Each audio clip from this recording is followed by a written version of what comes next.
Salut les gars, j'espère que vous allez bien, bienvenue dans cette vidéo. Aujourd'hui on va parler des premiers spoilers du chapitre 1089 de One Piece, puisqu'on a directement des indices. Déjà la semaine dernière, l'auteur nous avait dit qu'on allait retourner sur Ex-Id. On a vu un petit peu les problèmes, les combats des différents pirates qui vont former un petit peu cette saga finale. Je parle de Shanks, je parle de Barbe Noire, je parle de Garp, je parle de Dragon, je parle aussi de Sabo et du Gorosei. On les a vus déjà depuis 4 mois qu'on ne voit plus les Mugiwara, et l'auteur a dit enfin, après la pause, on allait retourner sur Ex-Id pour voir l'élément déclencheur, cet événement qui va bouleverser à tout jamais le monde de One Piece. Mais avant ça, c'est en promo. Yo les gars, nouveau partenariat sur la chaîne. Aujourd'hui, on va parler de Rea Manga. Rea Manga, c'est quoi? C'est un site qui te permet de mettre à profit ton intelligence et ta capacité à anticiper ce qui va se passer dans les prochains chapitres de One Piece. Comment? Tu vas directement aller sur le site internet et tu vas choisir une composition. Moi, j'ai choisi Zoro, Nami, Rob Lucci, Jesus Burgess et Enner. Pourquoi est-ce que j'ai fait ces choix-là? Eh bien, c'est très simple. Dans le prochain chapitre, je pense qu'on verra Zoro, puisqu'on est de retour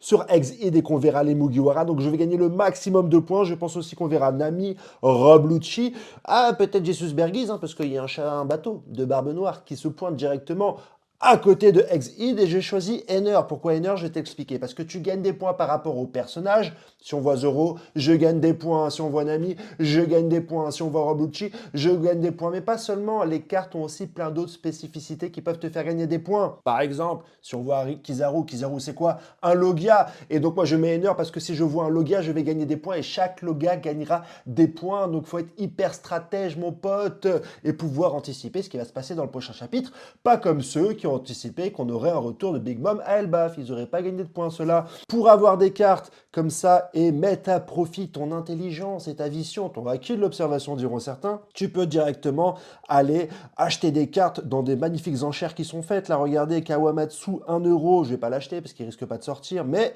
Nami, je peux acheter Porgas the Ace, pas mal de personnages comme ça qui vont gagner en valeur selon les événements qui se passent directement dans le manga. Bah oui, on sait jamais, il y a des personnages qui peuvent revenir, d'autres qui peuvent partir. Dans One Piece, personne ne meurt. Les mettre à contribution pour pouvoir gagner des lots directement sur le site. Si jamais tes prédictions s'avèrent exactes, tu peux aussi les revendre pour directement jouer et faire les pronostics. N'hésite pas, il y a un lien directement en commentaire. Tu cliques, tu choisis tes 5 cartes gratuites. Tu me fais un petit peu ta composition, tu me dis en commentaire. Et on discute ensemble toutes les semaines pour voir qui est-ce qui a les meilleures prédictions sur la suite de One Piece, les gars. Donc voilà, n'hésite pas, si tu veux un petit peu me défier au niveau du futur de One Piece et de me défier au niveau des prédictions, tu cliques directement sur le lien. Mon amigo, on s'attendait à avoir directement les événements de Ex-Id, mais c'est pas ce que nous donnent les premiers spoilers, les premiers indices concernant la suite de l'événement, parce que les infos nous disent qu'on va déjà avoir un tour du monde, un tour d'horizon. Et oui, ça, j'aurais dû le prévoir. Moi, j'ai pensé directement qu'on allait revenir sur les Mugiwara. Et j'ai fait mon line-up de 5 cartes sur Rea Manga par rapport à ça. Mais non, on va voir d'autres personnages. On va voir l'intégralité du monde de One Piece réagir à ces infos du journal que sont la disparition de Garp sur l'île de la Ruche ou encore de la prise d'Ex-Id par le Yonko Mongede Luffy qui veut directement faire sa forteresse. On aura des images et des informations concernant l'île de naissance de Luffy, en tout cas l'île où il a rencontré Shanks. Il y aurait peut-être même des infos sur le fils de Maika, je ne me rappelle plus, cette femme qui était là, possiblement le fils de Shanks, puisqu'il est resté assez longtemps sur cette île-là pour possiblement batifoler avec cette femme, même si on n'a pas de plus ample information. On attend aussi, mais c'est pas confirmé, des informations concernant Sangoku. C'est pour ça que j'aurais dû jouer la carte de Sangoku et pas celle de Burgess, parce que j'avais la carte de Sangoku directement sur Rea Manga, qui va très certainement réagir concernant la disparition de son acolyte. Garp, est-ce qu'il va donner des nouvelles sur ce que va faire la marine par rapport à ça? Je ne sais pas, mais ça serait intéressant que ces événements-là, mis à part l'intronisation du personnage de Kobe, nous servent aussi à entremêler peut-être des querelles entre l'équipage de Barbe Noire et potentiellement la marine. Ça serait super intéressant. Mais l'information cruciale qu'on a par rapport à ces événements-là, c'est des indices sur God Valley. Pas des indices directement, mais sur la localisation de God Valley, puisqu'on va avoir directement une vision, une description du paysage de l'île de Liliziane juste après l'attaque de Im Sama. Vous avez vu qu'elle a fait directement intervenir un objet dans le ciel, peut-être Uranus, peut-être Saturne, peut-être une arme antique, qui a envoyé directement des rayons sur cette île et qui l'a détruit, et on va avoir une vision de la crevasse, du trou que cette attaque a provoqué avec une montée des eaux autour de ce trou et l'eau qui se déverse dedans. Et d'après les leaks, ça ressemble étrangement à ce qu'on a pu voir sur une certaine île.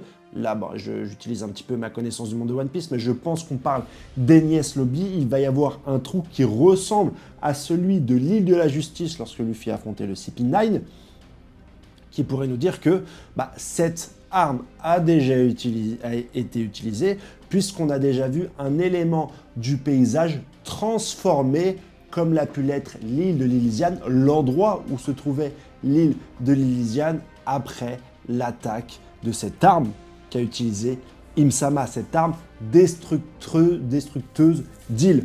Donc, il y a de fortes chances que l'île de God Valley se trouvait là où se trouve l'île d'Enies Lobby aujourd'hui. C'est une des infos qui nous est donnée. On pensait peut-être que cette île était dans le Nouveau Monde, bien qu'affiliée à la marine, hein, puisqu'on sait que sur cette île, il y a les dragons célestes et que notamment, c'était une île où il y avait leurs esclaves. Donc, c'est en cohérence avec le lieu aujourd'hui très proche du gouvernement géographique où se trouve l'île d'Enies Lobby. C'est hyper intéressant. Sur les autres indices qu'on a, c'est une tête de vache sacrée indienne. Est-ce qu'on va avoir directement une transformation de Saturne dans ce chapitre? Une transformation qui nous donnerait de plus amples informations sur la teneur des images qu'on a eues il y a quelques chapitres. J'entends par là, est-ce que ce sont des démons? Est-ce que ce sont des fruits du démon? Est-ce que ce sont des marionnettes d'Im-sama? Et l'information qui m'intéresse le plus évidemment, est-ce que les membres du Gorei sont des combattants? Quand j'entends des combattants capables d'affronter Luffy Gear 5. C'est ces combattants qui se font éclat par Sanji ou Jinbei. En mon sens, c'est plus des politiciens que des combattants.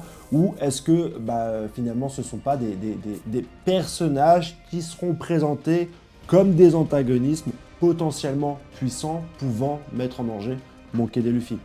Voilà pour toutes les informations qu'on a.